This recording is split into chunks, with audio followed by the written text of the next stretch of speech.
ಪೂಜ್ಯ ಸಿದ್ದೇಶ್ವರ ಸ್ವಾಮೀಜಿಗಳು ಬಹಳ ಅದ್ಭುತವಾದ ಒಂದು ಮಾತು ಹೇಳ್ತಾ ಇದ್ರು. ಜೀವನದಲ್ಲಿ ನಿಮ್ಮನ್ನು ಹಾಳು ಮಾಡಲಿಕ್ಕೆ ತುಂಬ ಅವಗುಣಗಳು, ತುಂಬ ಕೆಟ್ಟ ಬುದ್ಧಿಗಳು ನಿಮ್ಮೊಳಗಡೆ ಶತ್ರುಗಳಾಗಿ ಕಾಯ್ತಾ ಕೂತಿದ್ದಾವೆ. ಹೊರಗಡಿನ ಶತ್ರುಗಳು, ಹೊರಗೆ ಇರುವ ಶತ್ರುಗಳು ನಿಮ್ಮನ್ನು ಎಷ್ಟು ಕೊಲ್ಲಬಹುದೋ ಅದಕ್ಕಿಂತ ಹೆಚ್ಚು, ಅಥವಾ ಯಾವುದೇ ಅಸ್ತ್ರವಿಲ್ಲದೆ, ಯಾವುದೇ ಶಸ್ತ್ರವಿಲ್ಲದೆ ನಿಮ್ಮನ್ನು ಕೊಲ್ಲುವ ಶತ್ರುಗಳು ನಿಮ್ಮ ಒಳಗಡೆನೇ ಇದ್ದಾರೆ. ಅದಕ್ಕೆ ಪೂಜ್ಯ ಸಿದ್ದೇಶ್ವರ ಸ್ವಾಮಿಗಳು ಅಸೂಹೆಯ ಬಗ್ಗೆ ಹೇಳ್ತಾ ಇದ್ರು. ಬೇಡ, ಅಸೂಹೆ ಬೇಡ, ಯಾರ ಕುರಿತೂ ಕೂಡ ಅಸೂಹೆ ಬೇಡ. ಅವರು ಮುಂದೆ ಹೋಗ್ಬಿಟ್ರಲ್ಲ ಅಂದುಕೊಂಡು ಅಸೂಹೆ ಬೇಡ. ಹಾಗಾದರೆ ಹೇಗಿರಬೇಕು? ಅನಸೂಯರಾಗಿರಬೇಕು. ಅಸೂಹೆ ಬೇಡ, ಅನಸೂಯರಾಗಿ. ಅಸೂಯೆಯ ವಿರುದ್ಧ ಪದ ಅನಸೂಯ. ಇದನ್ನು ಮೀರಬೇಕು. ಒಬ್ಬ ಸನ್ಯಾಸಿಯನ್ನು ನೋಡಿ, ಅಯ್ಯೋ ಇವರು ಎಷ್ಟು ನೆಮ್ಮದಿಯಾಗಿದ್ದಾರೆ, ನಂದು ಒಂದು ಜೀವನ ಅಂತ ನೀವು ಅಂದ್ಕೊಳ್ಳಂಗಿಲ್ಲ. ಅಥವಾ ಒಬ್ಬ ಸನ್ಯಾಸಿ ಸಂಸಾರಿಗಳನ್ನು ನೋಡಿ, ಏನು ಮನೆ ಮಕ್ಕಳು, ಆಸ್ತಿ ಪಾಸ್ತಿ, ಏನಪ್ಪ ನಮ್ಮದು ಒಂದು ಒಂಟಿ ಜೀವನ ಅಂತ ಸನ್ಯಾಸಿ ಅಂದ್ಕೊಳ್ಬೋದಾ? ನಿಮ್ಮನ್ನು ನೋಡಿ ನಾನು, ನನ್ನನ್ನು ನೋಡಿ ನೀವು. ಇಲ್ಲ, ನಿಮಗೆ ಸಿಕ್ಕಿರುವ ಬದುಕು ಅದ್ಭುತವಾದದ್ದು, ನನಗೆ ಸಿಕ್ಕಿರುವ ಬದುಕು ನನಗದ್ಭುತವಾದದ್ದು. ಯಾರ ಬದುಕನ್ನೂ ನೋಡಿ ಅವರು ಮೇಲೂ ನೀವು ಕೀಳು ಅಂತ ಅಂದುಕೊಳ್ಬೇಡಿ, ಅಥವಾ ನೀವು ಮೇಲೂ ಅವರು ಕೀಳು ಅಂತಲೂ ಅಂದುಕೊಳ್ಬೇಡಿ. ಅಸೂಹೆಯನ್ನು ಗೆಲ್ಲಲಿಕ್ಕೆ 2 ಮಾರ್ಗಗಳಿದ್ದಾವೆ ಅಲ್ವಾ? ಅಸೂಹೆಯನ್ನು ಗೆಲ್ಲೋದಿಕ್ಕೆ ನಮಗೆ 2 ಮಾರ್ಗ. ಒಂದು, ನಮ್ಮ ಬಳಿ ಏನಿದೆಯೋ ಅದರಲ್ಲಿ ಆನಂದವಾಗಿರುವುದನ್ನು ಕಲಿಬೇಕು.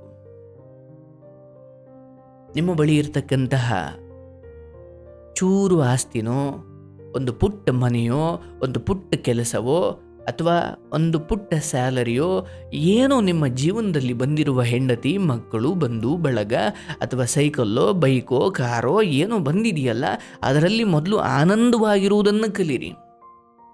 ಅದಕ್ಕೂ ಇನ್ನೂ ಚೆನ್ನಾಗಿರುವ ಬದುಕು ನಿಮಗೆ ಸಿಗಲಿ, ಭಗವಂತನ ದಯೆಯಿಂದ, ನಿಮ್ಮ ಶ್ರಮದಿಂದ ನಿಮಗೆ ಒಳ್ಳೆಯದಾಗಲಿ. ಆದರೆ ಇರುವ ಭಾಗ್ಯದ ಕುರಿತು ನೀವು ನಿರ್ಲಕ್ಷ್ಯ ಮಾಡೋ ಹಾಗಿಲ್ಲ. ಇರುವುದರಲ್ಲಿ ಆನಂದವಾಗಬೇಕು.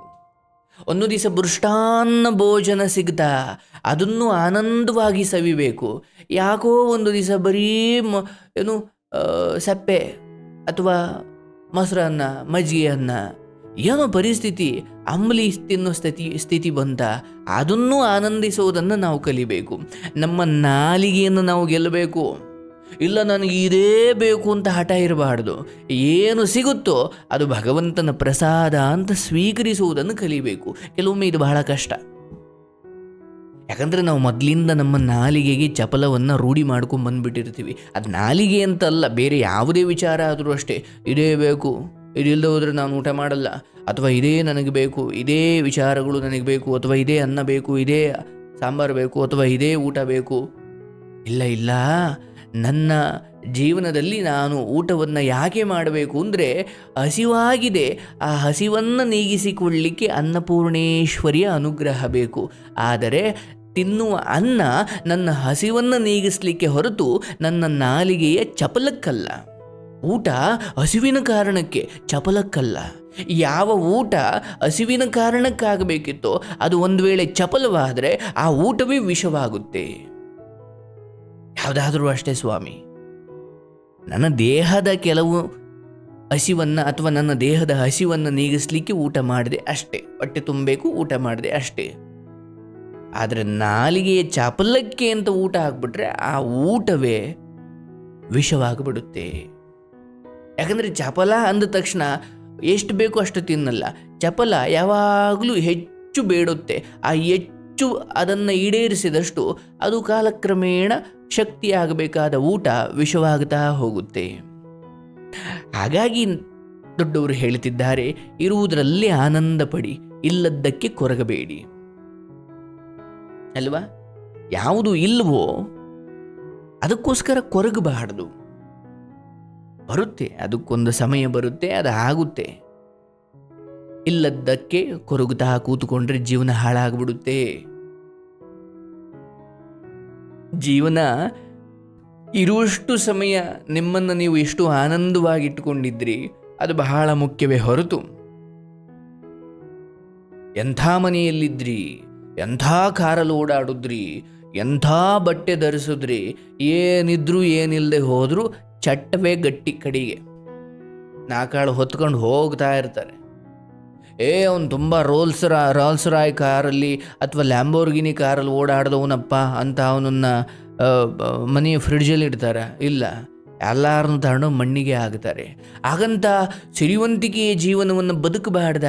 ನಿನ್ನ ಪಾಲಿಗೆ ಬಂತ, ನೀನು ಶ್ರಮಪಟ್ಟು ಪಡ್ಕೊಂಡ, ಅನುಭವಿಸು, ತಪ್ಪಿಲ್ಲ.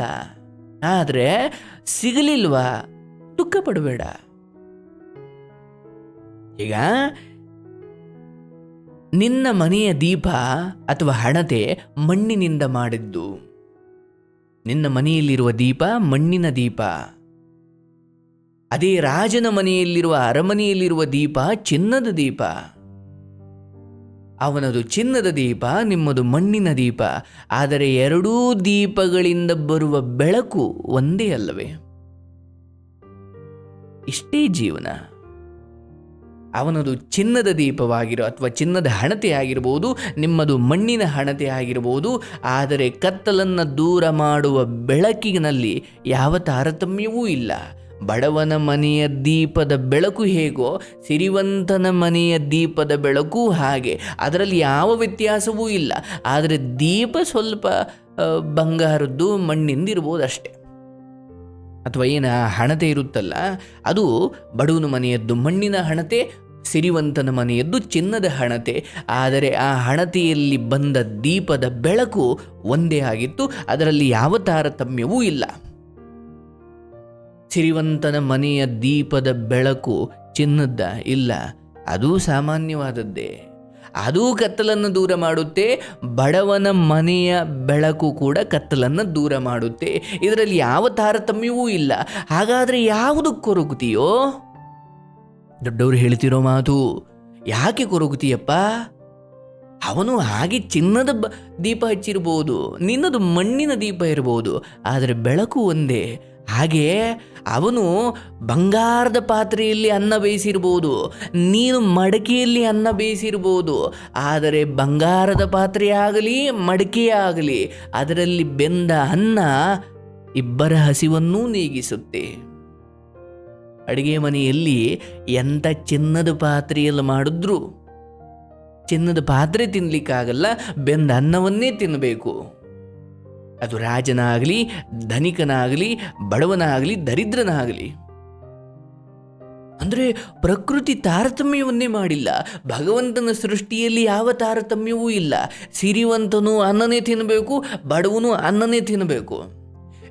ಸಿರಿವಂತ ಕಣಪ್ಪ, ಅವನು ಚಿನ್ನ ತಿನ್ನಲಿ ಅಂತ ಭಗವಂತ ಹೇಳಿದ್ದಾನ? ಅಥವಾ ಸೃಷ್ಟಿಯಲ್ಲಿ ಅದಕ್ಕೆ ಅವಕಾಶವೇ ಇಲ್ಲ. ನಿನ್ನ ಊರಿನ ಸಿರಿವಂತನಿಗೂ ಅದೇ ಭೂತಾಯಿಯೇ ಕಡೆಯಲ್ಲಿ ಆಶ್ರಯ ಕೊಡ್ತಾಳೆ. ತಡೆಯಪ್ಪ, ದುಡ್ಡಿದ್ದವನು ಅಂತ ಅವನನ್ನು ಆಕಾಶದಲ್ಲಿ ಸಮಾಧಿ ಮಾಡ್ತಾರ? ಇಲ್ಲ, ಅವನನ್ನು ನೆಲದಲ್ಲೇ ಸಮಾಧಿ ಮಾಡ್ತಾರೆ. ಹಾಗಾಗಿ ಇರುವುದರಲ್ಲೇ ತೃಪ್ತಿಯಾಗಿರಿ. ಈಗ ನೋಡಿ, ನನಗೊಂದು ಪುಟ್ಟ ಜಾಗ ಮಾಡಿಕೊಂಡಿದ್ದೀನಿ, ನಂದೊಂದು ಪುಟ್ಟ ಮೈಕ್ ಇದೆ, ನೀವೆಲ್ಲೋ ಕೂತಿ ಕಾರ್ಯಕ್ರಮ ಕೇಳ್ತಾ ಇದ್ದೀರಿ. ದೇವರ ದಯೆಯಿಂದ ಒಂದು ಪುಟ್ಟ ಕ್ಯಾಮ್ರಾ ಇದೆ, ನಂದೊಂದು ಪುಟ್ಟ ಆಫೀಸ್ ಅಥವಾ ಪುಟ್ಟ ಆಶ್ರಮ ಇದೆ. ನಾನು ಕೂಡ ದೊಡ್ಡದಾಗಿ ಸದ್ಗುರು ಥರ ನನಗೆ ಆಶ್ರಮ ಇಲ್ವಲ್ಲ ಅಂತ ನಾನು ಅಳ್ತಾ ಕೂರ್ಲಿಕ್ಕೆ ಆಗುತ್ತೇನು? ಆಯಿತು, ಅದು ಒಂದು ಕಾಲ. ಅವರೂ ಜಗತ್ತಿಗೆ ಜ್ಞಾನ ಬೋಧನೆ ಮಾಡ್ತಿರ್ಬೋದು, ನನಗಿಂತ ಅದ್ಭುತವಾದ ಜ್ಞಾನಿಗಳವರಿರ್ಬೋದು. ಆದರೆ ನನ್ನ ಜ್ಞಾನದಲ್ಲಿ, ನನಗಿರುವ ಸೌಕರ್ಯದಲ್ಲಿ ನಾನು ಏನು ಮಾಡ್ಬೋದು ಅದೊಂದು ಸಂತೃಪ್ತಿಯಾಗಿ ಮಾಡ್ತಾ ಇದ್ದೀನಿ. ನನಗೆ ಅವರು ಮುಂದಿದ್ದಾರೆ, ನಾನು ಇಷ್ಟೇ ಇದ್ದೀನಲ್ಲಪ್ಪ ಅನ್ನೋ ಯಾವ ದುಃಖವೂ ಇಲ್ಲ. ಅರಮನೆಯಾಗಲಿ ಗುಡಿಸಲಾಗಲಿ, ಕಣ್ತುಂಬ ನಿದ್ದೆ ಮಾಡಲಿಕ್ಕೆ ಕಣ್ಣು ಜೋಂಪು ಬಂದಾಗ, ಕಣ್ಣು ತುಂಬ ನಿದ್ದೆ ಅಥವಾ ನಿದ್ದೆ ಹತ್ತದಾಗ, ಅದು ಅರಮನೆ ಆದ್ರೇನು, ಬಡವನ ಗುಡಿಸಲಾದ್ರೇನು, ಕಣ್ಣು ತುಂಬ ನಿದ್ದೆ ಹೋಗ್ತೀವಿ. ಹಾಗಾಗಿ ಪ್ರಕೃತಿಯಲ್ಲಿ ಯಾವುದಕ್ಕೂ ಕೂಡ ತಾರತಮ್ಯ ಇಲ್ಲ. ಹಾಗಾಗಿ ಅಯ್ಯ ಅಸೂಹೆ ಬೇಡ, ಅವನಂಥ ಮನೇಲಿ ಅವನೇ, ನಾನು ಚಿಕ್ಕ ಮನೇಲಿದ್ದೀನಿ, ಅಯ್ಯೋ ಅವನ ಅಂಥ ಕಾರ್ ತಗೊಂಡವನೇ, ನಾನು ಹಿಂಗಿದ್ದೀನಿ, ಅಯ್ಯೋ ಅವನ ಹೆಂಡ್ತಿ ಬೆಳಗವಳೆ, ನನ್ನ ಹೆಂಡ್ತಿ ಕಪ್ಪಗವಳಲ್ಲಪ್ಪ, ಅಯ್ಯೋ ಅವನ ಮಕ್ಕಳೆಲ್ಲ ಹಂಗೆ ಉದ್ಧಾರ ಆಗ್ಬಿಟ್ರು, ನನ್ನ ಮಗ ಇನ್ನೂ ಊರಲ್ಲಿ ಹೊಲದಲ್ಲಿ ಕೆಲಸ ಮಾಡ್ಕೊಂಡವನಲ್ಲಪ್ಪ. ಯಾರ ಜೀವನದೊಂದಿಗೂ ನಿಮ್ಮನ್ನು ಹೋಲಿಸ್ಕೊಳ್ಬೇಡಿ. ನಿಮ್ಮ ಜೀವನ ನಿಮಗೆ ಎಷ್ಟು ಅದ್ಭುತವಾಗಿದೆ ಅದನ್ನು ಅವಲೋಕಿಸಿ ನೋಡಿ. ಎಂಥ ಆರೋಗ್ಯ ಇದೆ, ಮಾತು ಕೇಳೋ ಮಕ್ಕಳಿದ್ದಾರೆ, ಅರ್ತ್ಕಂಡು ನಡೆಯೋ ಹೆಂಡತಿ ಇದ್ದಾಳೆ, ಒಂದು ಕೆಲಸ ಇದೆ, ಒಂದು ದುಡಿಮೆ ಇದೆ, 3 ಊಟ ಇದೆ. ಎಷ್ಟು ಸಾಕೆ ಜೀವನಕ್ಕೆ. ಇದು ನಾವೆಲ್ಲರೂ ಅರ್ಥ ಮಾಡ್ಕೊಂಡು ಹೋಗಬೇಕಾದ್ರೂ ಬಹಳ ದೊಡ್ಡ ಸತ್ಯ. ಹಾಗಾಗಿ ಇನ್ನೊಬ್ಬರ ನೋಡಿ ಅಸೂಹೆ ಬೇಡಪ್ಪ, ಅದರಿಂದ ಸಾಧಿಸುವಂಥದ್ದೇನೂ ಇಲ್ಲ. ದಿನಪೂರ್ತಿ ಕಷ್ಟಪಟ್ಟು ಇಷ್ಟಪಟ್ಟು ನಿನಗೆ ಒದಗಿ ಬಂದಿರುವ ಕೆಲಸವನ್ನು ಶ್ರದ್ಧೆಯಿಂದ ಭಕ್ತಿಯಿಂದ ಮಾಡು. ಫಲಾಫಲವನ್ನು ಭಗವಂತನಿಗೆ ಬಿಡು, ಕೊರಗಬೇಡ. ಇದು ದೊಡ್ಡವರು ಹೇಳಿದ ಮಾತು. ಇನ್ನೊಂದು ನನಗೆ ಬಹಳಷ್ಟು ಸಾರಿ ಅನಿಸೋದು, ನಾವು ನಮ್ಮ ಎಲ್ಲ ಕೆಟ್ಟ ಗುಣಗಳನ್ನು ಒಂದೊಂದಾಗೇ ಬಿಡ್ತಾ ಬಿಡ್ತಾ ಬಿಡ್ತಾ ಬಿಡ್ತಾ ಒಂದು ದಿನ ಸಾಯುವ ಅಂತ್ಯದ ವೇಳೆಗೆ ಅಥವಾ ನಮ್ಮ ಬದುಕಿನ ಒಂದು ಅಂತ್ಯದ ವೇಳೆಗೆ ನಾವೊಬ್ಬರು ಸಂತರಾಗಿ ಸಾಕ್ಷಾತ್ ದೇವರೇ ಆಗಿ ಸತ್ತುಬಿಡಬೇಕು. ನಮ್ಮ ಸನಾತನ ಧರ್ಮದ ಶ್ರೇಷ್ಠತೆ ಏನು ಗೊತ್ತೇನು? ಇಲ್ಲಿ ಮನುಷ್ಯ ದೇವರಾಗ್ಲಿಕ್ಕೆ ಅವಕಾಶ ಇದೆ. ಇವತ್ತು ನೋಡಿ, ಒಂಚೂರು ಉಪಕಾರ ಮಾಡಿಬಿಟ್ರೆ ಅಯ್ಯೋ ನೀವು ದೇವರು ಸ್ವಾಮಿ ಅಂದ್ಬಿಡ್ತಾರೆ. ಅಂದರೆ ಈ ಜನರ ಹೃದಯದಲ್ಲಿ ಅಂತಹ ಸಂಸ್ಕಾರ ಇದೆ, ಯಾರು ಕಷ್ಟಕ್ಕೆ ನೆರವಾಗ್ತಾರೋ ಅವ್ರನ್ನ ದೇವರ ಸ್ಥಾನದಲ್ಲಿ ಇಟ್ಟುಬಿಡ್ತಾರೆ. ಅಲ್ಲ, ಇವತ್ತೆಲ್ಲ ಮುಖವಾಡ ಧರಿಸಿರೋರನ್ನು ದೇವರ ಸ್ಥಾನದಲ್ಲಿ ಇಡ್ತಿದ್ದಾರೆ, ಅದು ಬಹಳ ದೊಡ್ಡ ದುರಂತ. ಆದರೆ ನಮ್ಮ ಸನಾತನ ಧರ್ಮದ ಹೃದಯ ವೈಶಾಲ್ಯತೆ ಹೇಗಿದೆ ಅಂದರೆ, ಕಷ್ಟಕ್ಕಾದವನೇ ಭಗವಂತ. ಇವೆಲ್ಲ ಕೇಳಿರ್ತೀರಲ್ಲ, ಏನೋ ಒಂದು ಕಷ್ಟಕ್ಕೆ ನೆರವಾಗಿಬಿಟ್ರೆ ಅಯ್ಯೋ ದೇವ್ರ ಥರ ಬಂದ ಸ್ವಾಮಿ. ಮಾತು ಎಷ್ಟು ಚೆನ್ನಾಗಿದೆ, ದೇವರ ಥರ ಬಂದ ಅಂದರೆ ಅವನೇ ದೇವರು. ಅಯ್ಯೋ ಅವತ್ತು ನನ್ನ ಕಷ್ಟಕ್ಕೆ ಬಂದು ನೆರವಾದ್ನಪ್ಪ, ಇಂಥ ತಂಪೋತ್ನಲ್ಲಿ ಅವರನ್ನು ನೆನೆಸ್ಕೊಳ್ಬೇಕಣಪ್ಪ ಅಂತಾರೆ. ಹಾಗೆ ನಾವು ದೇವರಂತೆ ಬದುಕಿ ಹೋಗಬೇಕು. ಹಾಗೆ ಬದುಕೋದು ಸುಲಭ ಅಲ್ಲ. ನೀವು ಒಳ್ಳೆಯ ರೀತಿಯಲ್ಲಿ ದೇವರಂತೆ ಬದುಕಲಿಕ್ಕೆ ಹೋದರೂ ಕೆಡಿಸೋ ಜನಗಳಿದ್ದಾರೆ, ಆದರೆ ಕೆಡಬಾರ್ದು. ಯಾವತ್ತೂ ನಿನ್ನ ಧರ್ಮವನ್ನು ಬಿಡಬೇಡ, ನಿನ್ನ ಗುಣವನ್ನು ಬಿಡಬೇಡ, ನಿನ್ನ ಸನ್ಮಾರ್ಗವನ್ನು ಬಿಡಬೇಡ, ನಿನ್ನ ಆಚರಣೆಗಳನ್ನು ಬಿಡಬೇಡ. ನಿನ್ನ ಜೀವನದ ಗುರಿ, ಉದ್ದೇಶ, ಧ್ಯೇಯ, ಆದರ್ಶಗಳನ್ನು ಬಿಡಬೇಡ. ಯಾರಿಗಾಗಿಯೂ ಬಿಡಬೇಡ. ನೀನು ಯಾರನ್ನಾದರೂ ಬಿಡು, ಆದರ್ಶಗಳನ್ನು ಬಿಡಬೇಡ, ವ್ಯಕ್ತಿತ್ವವನ್ನು ಬಿಡಬೇಡ, ನಿನ್ನ ಶ್ರೇಷ್ಠ ಗುಣಗಳನ್ನು ಬಿಡಬೇಡ. ಯಾಕಂದರೆ ಎಷ್ಟು ಜನ ನಿನ್ನ ಹಿಂದೆ ಇದ್ದಾರೆ ಅನ್ನೋದಕ್ಕಿಂತ ಯಾವ ಗುಣಗಳಿಂದ ನೀನು ಬದುಕ್ತಾ ಇದ್ದೀಯಾ, ಯಾವ ಆದರ್ಶವನ್ನು ಹೊತ್ತು ಬದುಕ್ತಾ ಇದ್ದೀಯಾ, ಇದನ್ನು ದೇವರು ನೋಡ್ತಾನೆ. ನಿನಗೆಷ್ಟು ಫಾಲೋವರ್ಸ್ ಇದ್ದಾರೆ, ನಿನ್ನ ಬೆನ್ನ ಹಿಂದೆ ಎಷ್ಟು ಜನ ಇದ್ದಾರೆ ಅನ್ನೋದ್ರ ಮೇಲೆ ಭಗವಂತ ನಿನಗೆ ಅನುಗ್ರಹ ಮಾಡೋದಿಲ್ಲ. ಭಗವಂತನಿಗೆ ಬೇಕಿರುವುದು ನಿನ್ನ ಶುದ್ಧ ದಾರಿ, ಶುದ್ಧ ಭಕ್ತಿ. ನಿನ್ನಿಂದ ಯಾರಿಗೂ ಅನ್ಯಾಯ ಆಗಬಾರ್ದು, ಯಾರಿಗೂ ತೊಂದರೆ ಆಗಬಾರ್ದು. ಒಂದು ವೇಳೆ ತಪ್ಪಾದರೆ ಮರುಕ್ಷಣವೇ ಕ್ಷಮೆ ಕೇಳುವಷ್ಟು ಸದ್ಗುಣಗಳನ್ನು ಬೆಳೆಸ್ಕೋ. ದೇವರೇ ನಿನ್ನೊಂದಿಗೆ ಇರ್ತಾನೆ. ದೇವರು ನಿನ್ನೊಂದಿಗಿರೋದ್ರೆ ಸಾಕು. ಈ ಜಗತ್ತಿನ ಕೋಟಿ ಕೋಟಿ ಜನರು ನಿನ್ನ ಹಿಂದೆ ಇದ್ದರೂ ಅವರೆಲ್ಲರೂ ಒಂದಿವ್ಸ ಕೈ ಕೊಡ್ತಾರೆ. ಯೋಚನೆ ಮಾಡಿ, ಈ ಜಗತ್ತಿನ ಎಲ್ಲ ಬೆಂಬಲ ನಿಮಗೆ ಸಿಕ್ಕಿ ದೇವರ ಬೆಂಬಲ ಮಾತ್ರ ಇಲ್ಲ ಅಂದರೆ ಹಾಗೆ ನಾವು ಆ ಮುಕ್ತಿಯನ್ನು ಸಾಧಿಸ್ಲಿಕ್ಕೆ ಸಾಧ್ಯ? ಜನರು ನಿಮ್ಮ ಹಿಂದೆ ಬರಲಿಕ್ಕೆ ನಿಮಗೆ ಒಳ್ಳೆತನವೇ ಇರಬೇಕು ಅಂತ ಏನಿಲ್ಲ. ನಿಮ್ಮ ಹತ್ರ ಒಂಚೂರು ದುಡ್ಡಿದ್ರೆ ಸಾಕು, ನಿಮ್ಮ ಹಿಂದೆ ಬರ್ತಾರೆ. ಅಥವಾ ನಿಮ್ಮ ಹತ್ರ ಒಂದು ಅಧಿಕಾರ ಇದ್ದರೆ ಸಾಕು, ನಿಮ್ಮ ಹಿಂದೆ ಬರ್ತಾರೆ. ಎಲ್ಲರೂ ಅಲ್ಲ, ಬಹುತೇಕ ಜನ. ಆದರೆ ಅಂತಿಮವಾಗಿ ನಿಮ್ಮ ಹೆಣವನ್ನು ಗುಂಡಿಗೆ ಹಾಕಿ ಎಲ್ಲ ಅವರವ್ರ ಮನೆಗೆ ಹೋಗುತ್ತಾರೆ. ನಿಮ್ಮೊಂದಿಗೆ ಬರುವುದು, ನಿಮ್ಮನ್ನು ಆನಂತರವೂ ನಿಮ್ಮನ್ನು ಬೆಳಕಿನ ದಾರಿಯಲ್ಲಿ ಮುನ್ನಡೆಸೋದು ಬದುಕಿದ್ದಾಗ ನೀವು ಮಾಡಿದ ದಾನ ಧರ್ಮಗಳು. ಕಟ್ಟಿಕೊಂಡ ಹೆಂಡತಿಯನ್ನು ಚೆನ್ನಾಗಿ ನೋಡಿಕೊಳ್ಳೋದು ಇದೆಯಲ್ಲ, ಅದಕ್ಕಿಂತ ಭಗವಂತನ ಪೂಜೆ ಇಲ್ಲ. ಹುಟ್ಟಿಸಿದ ಮಕ್ಕಳಿಗೆ ಸರಿದಾರಿ ತೋರಿಸಿ ಅವರಿಗೊಂದು ದಾರಿ ಮಾಡಿಕೊಡುವುದಿದೆಯಲ್ಲ, ಅವರಿಗೊಂದು ಸಂಸ್ಕಾರ ಕಲಿಸಿ ಸಮಾಜಕ್ಕೆ ಉತ್ತಮ ಪ್ರಜೆಗಳನ್ನು ಕೊಡುವುದಿದೆಯಲ್ಲ, ಇದಕ್ಕಿಂತ ದೇವರ ಪೂಜೆ ಇಲ್ಲ. ಹೆತ್ತ ತಂದೆ ತಾಯಿಗಳನ್ನು ನಾವು ಅವರ ಕಷ್ಟಕಾಲದಲ್ಲಿ ಅಥವಾ ಅವರ ಬದುಕಿನ ಸಂಕಟದ ದಿನಗಳಲ್ಲಿ ಜೊತೆಗಿದ್ದು ಅವರಿಗೆ ನಾವಿದ್ದೀವಿ ಅನ್ನೋ ಭರವಸೆ ಕೊಡುವುದಿದೆಯಲ್ಲ, ಇದಕ್ಕಿಂತ ದೊಡ್ಡ ದೇವರ ಪೂಜೆ ಇಲ್ಲ. ದೇವರ ಪೂಜೆಯನ್ನು ನೀವು ದೇವರ ಮನೆಯಲ್ಲಿ, ದೇವರ ಕೋಣೆಗಳಲ್ಲಿ, ದೇವಸ್ಥಾನಗಳಲ್ಲಿ ಇದು ಅಲ್ಲ, ಅದು ಕೇವಲ ಸೂಚಕವಷ್ಟೇ. ಏನೋ ನಿಮಗೊಂದು ನೆಮ್ಮದಿ ಸಿಗಲಿಕ್ಕೆ ಒಂದು ಜಾಗ. ಮನೇಲಿ ನೆಮ್ಮದಿ ಇಲ್ಲ ಅಂದರೆ ಹೋಗಪ್ಪ, ಊರ ಹೊರಗಡೆ ಇರುವ ಊರ ಮಧ್ಯದಲ್ಲಿರೋ ದೇವಸ್ಥಾನದ ಕಟ್ಟೆಯ ಮೇಲೆ ಕುಳಿತು ಅಷ್ಟೊತ್ತು ಬಾ, ನೆಮ್ಮದಿ ಸಿಗುತ್ತೆ.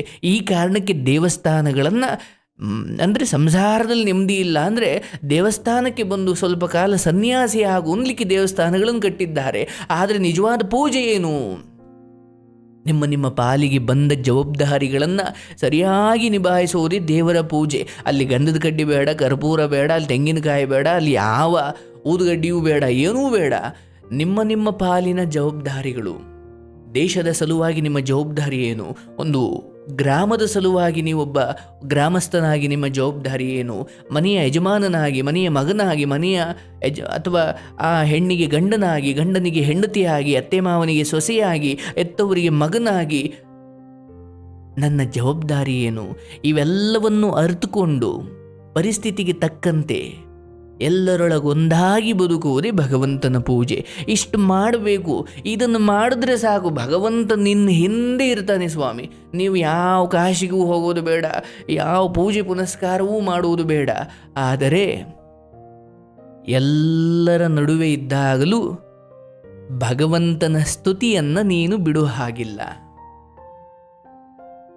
ಯಾಕಂದರೆ ನಿನ್ನ ಜೀವನ ಪೂರ್ತಿ ನೀನು ಯಾರಿಗೋಸ್ಕರ ದುಡ್ದೆ, ಕಷ್ಟಪಟ್ಟೆ, ಬೆವರು ಸುರಿಸ್ದೆ, ರಕ್ತ ಹರಿಸ್ದೆ, ಅವರೆಲ್ಲರೂ ಒಂದು ದಿನ ನಿನ್ನೇನು ಮಾಡು ಅಂತ ಹೇಳಿದ್ನ ಅಂದ್ಬಿಡ್ತಾರೆ. ಹಂಗಂತಾರೆ ಎಲ್ಲ ಅಂತ ನಾನು ಹೇಳ್ತಿಲ್ಲ, ಅಂದರೂ ಅನ್ಬೋದು ಅಂತಾರೆ. ಆಗ ಅಯ್ಯೋ ನಾನು ಇಷ್ಟೆಲ್ಲ ಮಾಡಿದೆ, ಯಾರಿಗೆ ಮಾಡಿದೆ? ಈಗ ಭಗವದ್ಗೀತೆ ಜ್ಞಾನ ಮತ್ತು ಬರುತ್ತೆ. ಏನು ಹೇಳುತ್ತೆ ಭಗವದ್ಗೀತೆ? ಅಪ್ಪ, ನಿನ್ನ ಕರ್ತವ್ಯವನ್ನೆಲ್ಲ ನಿಭಾಯಿಸು, ಭಗವಂತ ವಹಿಸಿದ್ದಾನೆ, ನನ್ನ